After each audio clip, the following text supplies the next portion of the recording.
Welcome to the G4 Contractor Pulse, where we talk with leaders in the home improvement industry about what's happening right now in their business, from marketing to sales, the stuff that's actually moving the needle, and the lessons learned along the way.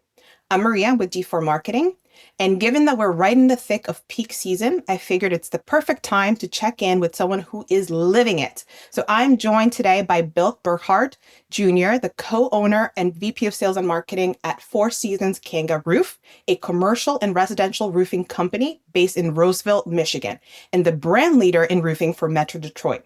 What I love about Bill's path is that his dad, Bill Sr., started the company back in 2006, and Bill Jr. and his brothers were out working in the field while they were still in high school.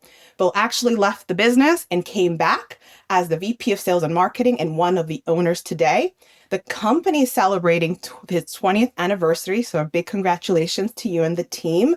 Bill, thank you so much for joining. Let's jump right in, shall we? Sounds like a plan to me, Maria.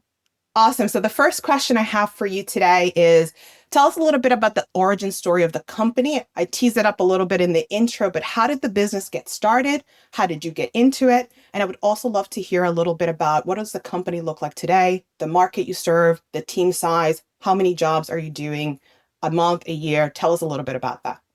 Yeah, absolutely. So the company's founded by my father 20 years ago. And when we started, we were strictly residential, commercial roofing company. The original name of it was Four Seasons Roofing and Sheet Metal.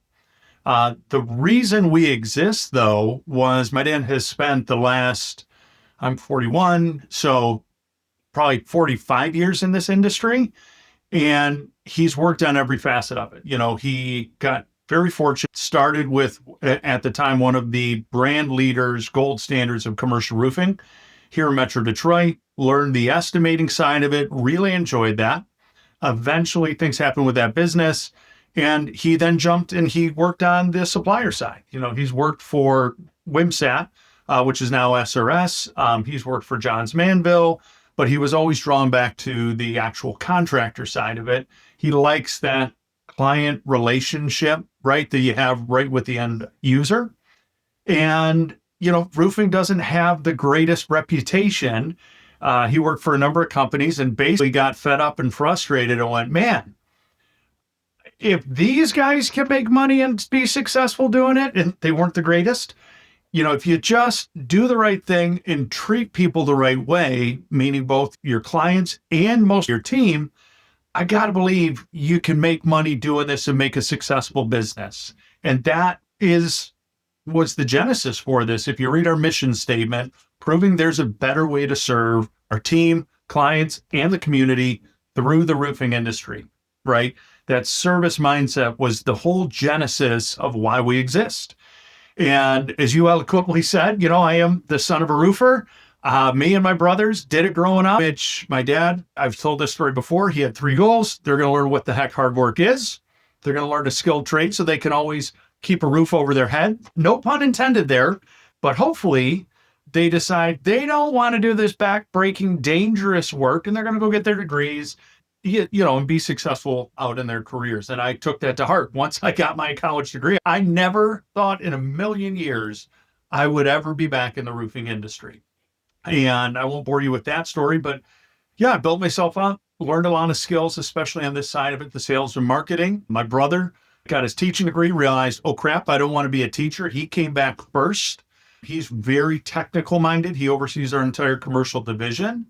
And the one thing I always stress in both of our cases, when Matthew came back, he left, or while he was in school, he was a foreman. When he came back, he started entry level again. That was one of the things my dad was really adamant about. When I came back, I was just a salesman. Granted, we were a sales team of one, but he old school, hard worker, you're going to earn it. Nothing is given to you. And I think that has transcended over the years with our team now, our growth, because there's nothing we ever ask any team member, whether it's in the front office, the field service, that between me or my brother or my father, we can't say we didn't do.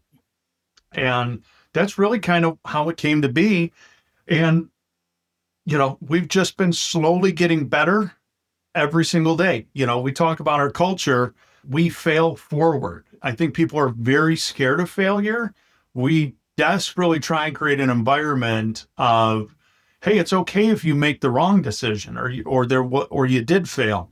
What did you learn? As long as we learn something and we don't keep creating those same mistakes, if you learn and you move forward and at the next step you failed again and you learned again, cool.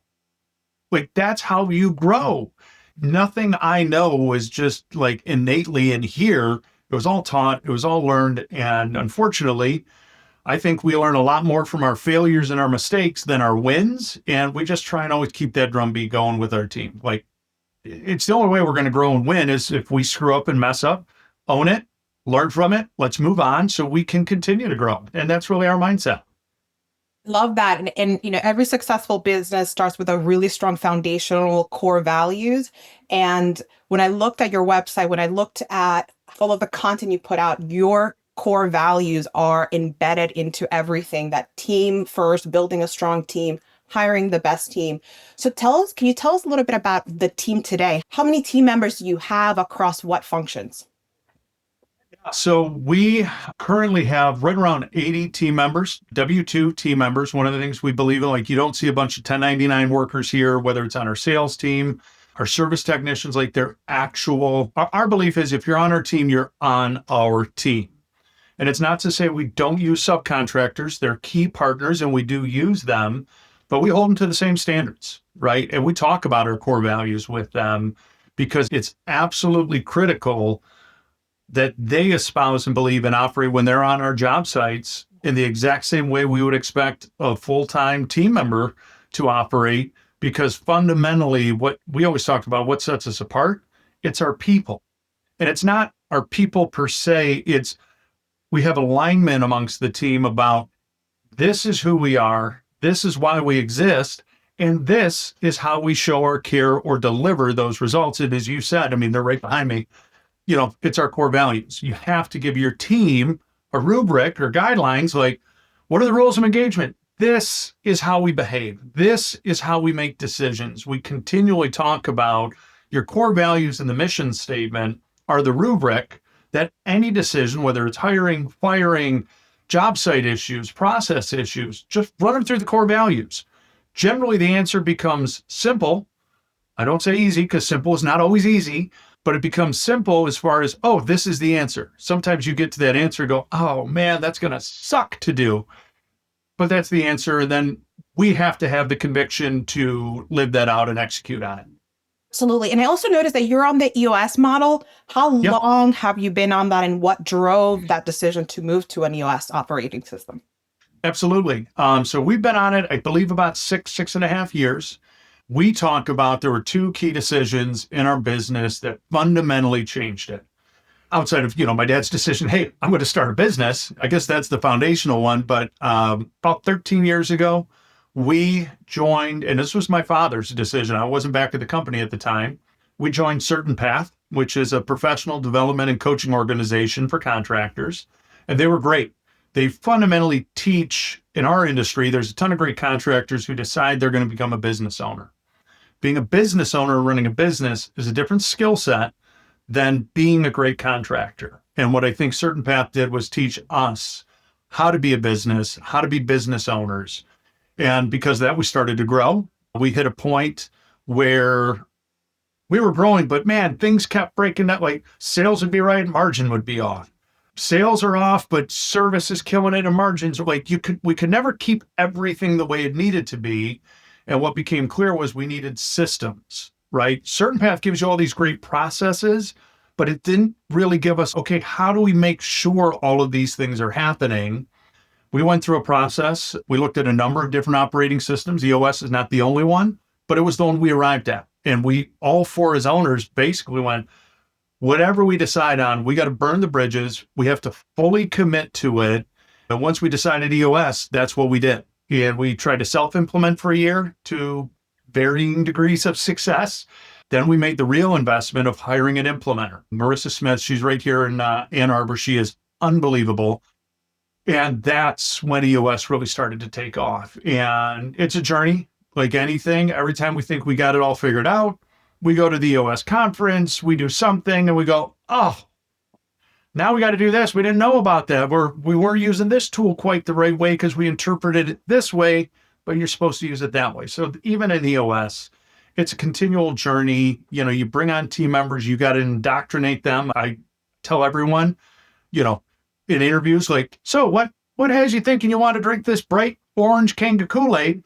Because we 100% are going to expect you to drink the bright orange Kanga Kool-Aid, which means EOS, following our core values, living out that mission, because that is what we as owners believe is the right way for us to move forward and to execute on actually running the business. Love that. G4 is also on the EOS model, and I was not familiar with it before I joined. And I have to say, it's been a game changer in my career, just the kind of acceleration of following a process, following a system. So love that.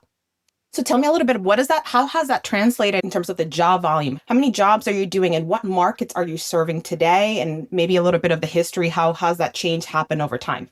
Yeah. So we're very unique in the roofing industry because most contractors are either residential or commercial. Yes, on almost any roofer's website, they'll say commercial, residential, but it's a 90, 95 to 5 or 10% split. We're unique because we are totally focused. The budget's built every year to be a 50-50 split.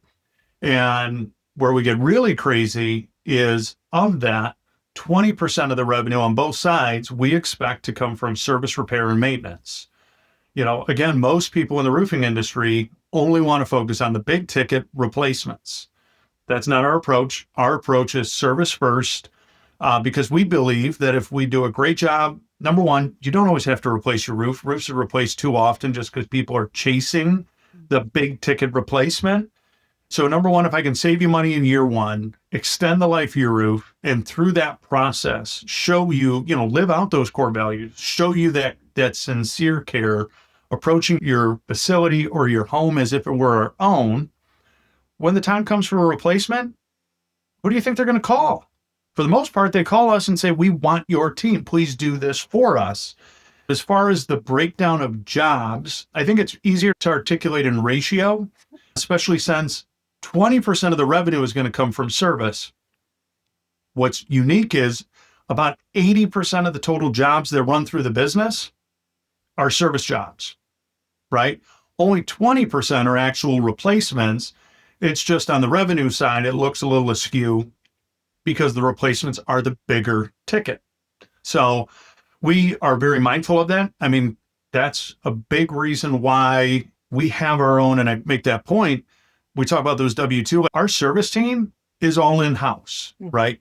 We have, I believe it's 10 two-man service trucks, always out on the road. They're our team, but they're not generalists. 3 of them are flat roofers. 2 of them are shinglers.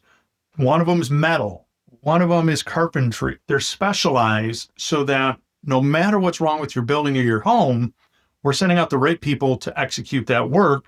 And in our industry, it's unfortunately a lot of generalists where shinglers will say, oh, yeah, I can do that flat roof, or flat roofers say, oh, I can do that shingle work. And that's where the problems lie, right? That's where it's always in the details and the technical piece, like how do you handle those transitions? That's where so many problems happen, again, because people are just chasing the big ticket. And I think that's where we provide that really unique solution to both business owners and homeowners. Great competitive advantage. So let me talk a little bit about seasonality. What are you seeing right now? Is this your peak time of the year? What does that look like for you today?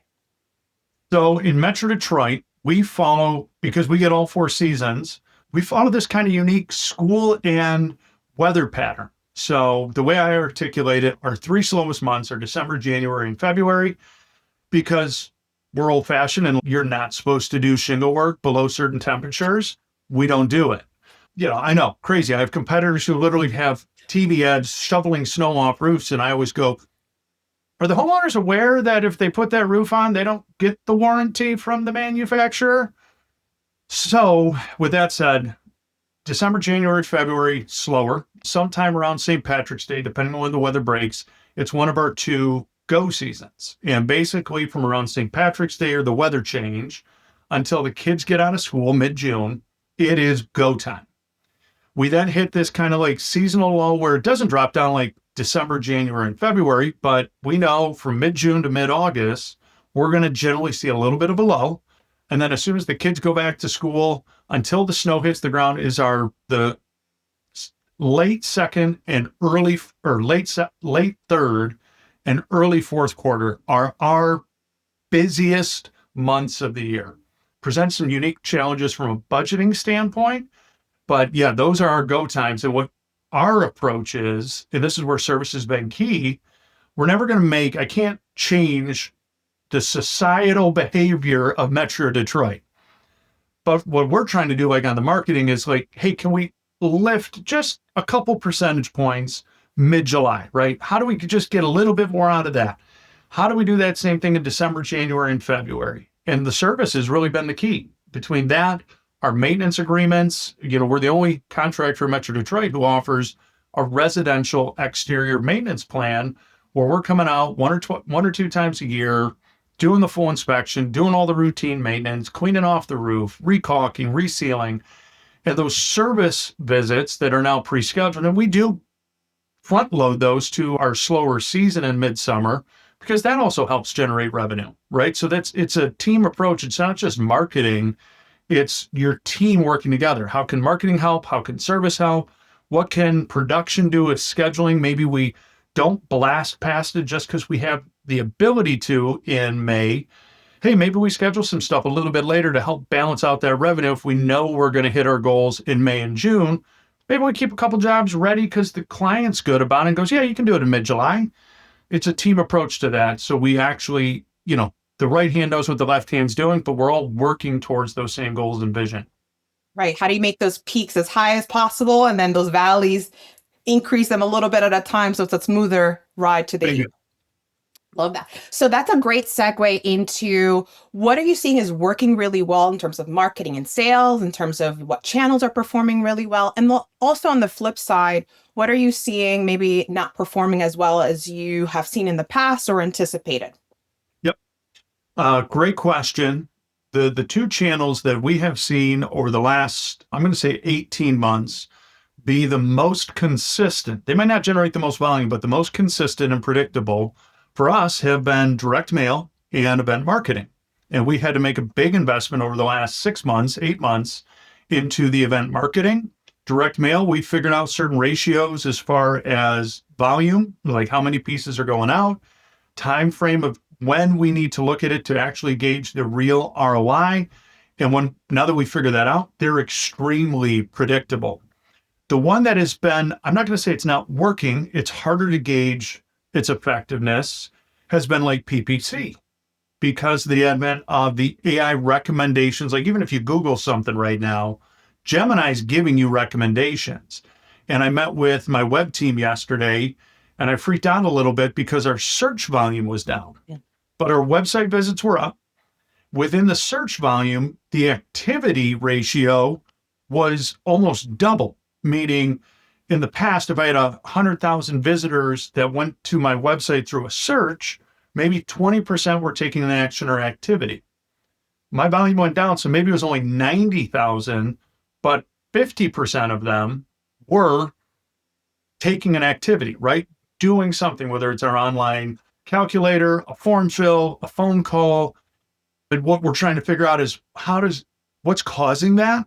I think a lot of that has to do with AI, meaning you searched us, Gemini gave you results, you trusted the results of Gemini, and then you took that. So once you got to my website, you were much more sold on us and decided to take activity. We've put a big focus within the digital of video. We now produce what I call 2 pieces of content, meaning a blog and a video that goes with it every single week.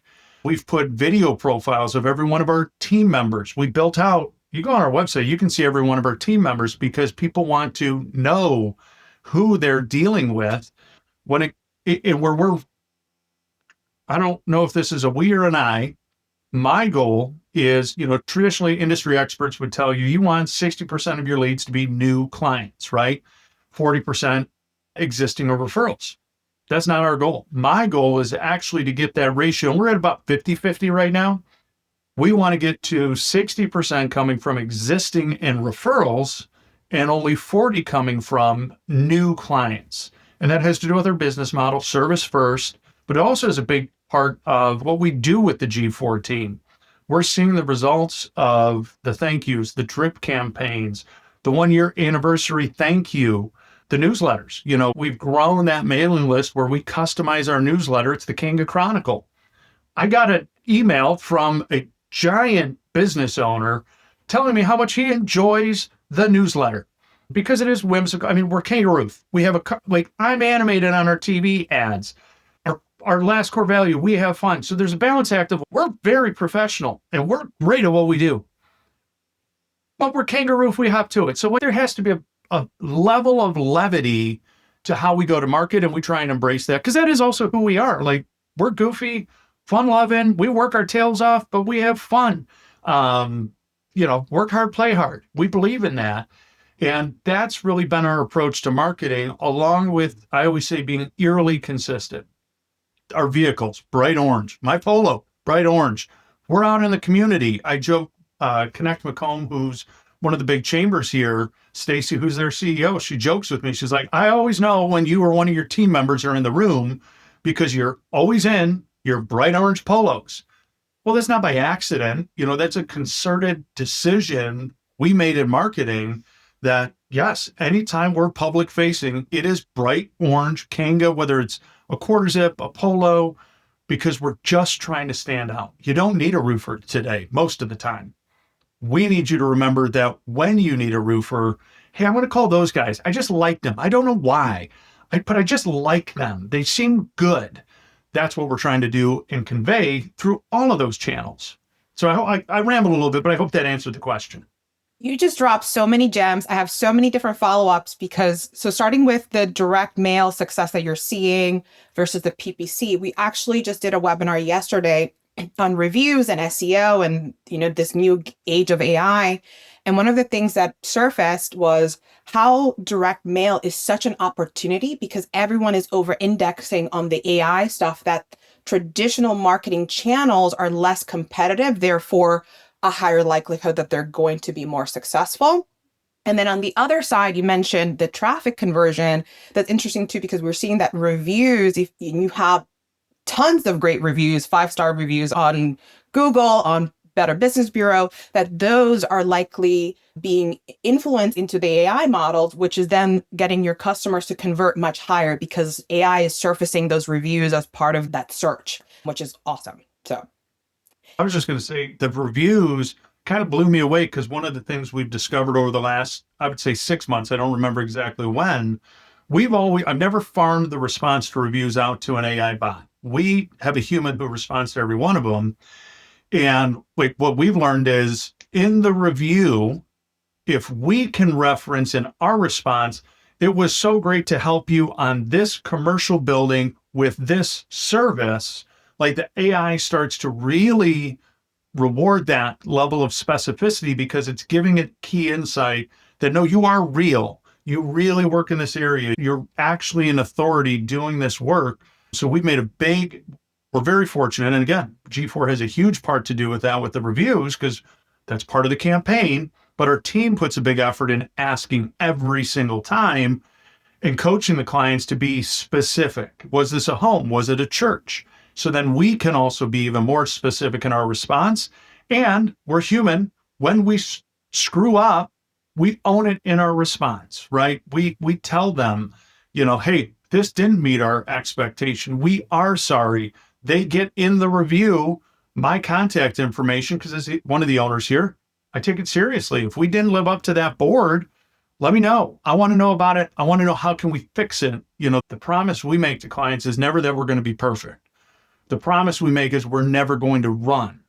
So if something doesn't go right, we are going to stand behind it and stick with it no matter what. And it can be painful until it's right and until you're satisfied. That's really the approach. love that. You were teasing a little bit about the referral program that you have, and you have the G4. Can you share a little bit about what does your kind of end-to-end referral program look like? And what have you seen as a difference by having a system in place? Well, number one, We don't really change too much. One of the selling points to me when we came on board with G4 a couple of years ago was I don't have to build this system out. It's built. It's there. You just have to sign up and use it. So that's been great. And we get to the point now, like we've gotten really, really serious about it because, well, like G4 can facilitate like the gift card or whatever you decide to do as your reward. Here, I literally sign and write a personal note on every single thank you letter that we send out for somebody who submitted a referral. We make our team, because we reward our team, they get a percentage in any sale if they generate a lead or a referral, right? So we have our team using it. The plus side is when they have to use it, if they're at a 4th of July party and somebody says, hey, I need a roof, they know how to do it, take advantage of it right then. And they know that like they validate it. I make a big deal about, we give 1%. It's not like some secret. We give 1% of the sale to a team member if they generated the lead. I make a really big deal about those 1% when they're paid out to the team publicly so that maybe the more passive like technician who's awesome, but isn't the people person, they start to see it and go, well, I want one of those $500 checks or $1,000 checks. But I do believe I'm going to jump back to, though, that handwritten note from me with a personalized letter, especially for the person who's submitted now 3 or 4, and it's different every time because I'm acknowledging, hey, your continued support. I've noticed the referrals you've given us. I know I could automate that. I believe with the age of AI that we're in, people are going to pay for the human interaction becomes the luxury. I think that's a worthy investment of my time to really say thank you in a sincere way to our referral partners, like the people who are referring to us, to make sure they know how much I and the team, I as a member of the team, like what an impact that makes to us and how much we really do care. The gift card's $25. It has more to do, for me at least, to the sentiment of how much we really do appreciate it. Amazing. And that goes back to what you said earlier. It's your brand is out there. So you have a likable brand, you have a great team, and these personalized touch points. I mean, you're building really strong relationships with your customers where you have super referrers that are going to think about you time and time again, which is amazing. I mean, who do people buy from? People they know, like, and trust. A big part of what G4 helps us with is to deepen that relationship so they really get to know not just their salesman or maybe their project manager, they get to know us because that's what we want. Amazing. Well said. So my last question to wrap it up, this is the Monday morning first move. If you had to leave owners in your space with 2 pieces of advice, one thing to start doing and one thing to stop doing, what would they be? So, stop doing is something I fight as we've grown. Stop swooping in, meaning if you have managers, empower and support your managers to be managers, meaning they're going to make decisions that are wrong. Allow them to be wrong. Allow them to grow from it. Don't swoop in at the 11th hour and save the day because you knew a better way or you had a sneaking suspicion it would fail. Because you then are instantly, what you're really telling your manager is, check with me before you do it so I can tell you what to do. You're going to become a bottleneck and you're not going to be able to grow. Just accept they're going to screw things up and they're going to make the wrong decision. But we need to give them that leeway so that they learn and they grow and you don't become the bottleneck. So that's what I would say you need to stop doing. What you need to start doing, I really think, is system orientated. We love EOS, but I think any contractor needs to invest in an operating system.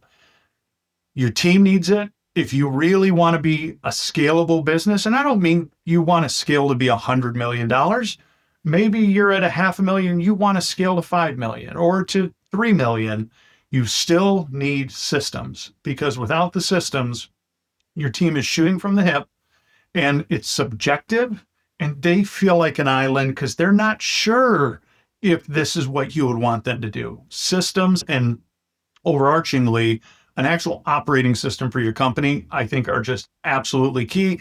And my bonus is stay curious and continue to learn.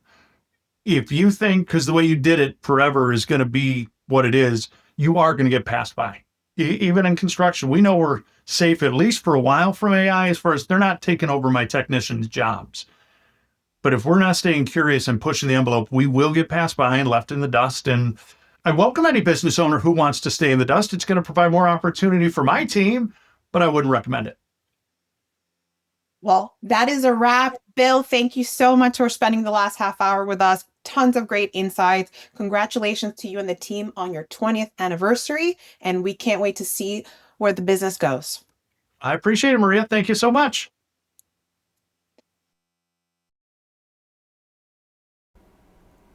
Thank you so much for listening to this episode of the G4 Contractor Pulse. This program was brought to you by G4 Marketing, the done-for-you relationship marketing firm built specifically for home improvement contractors.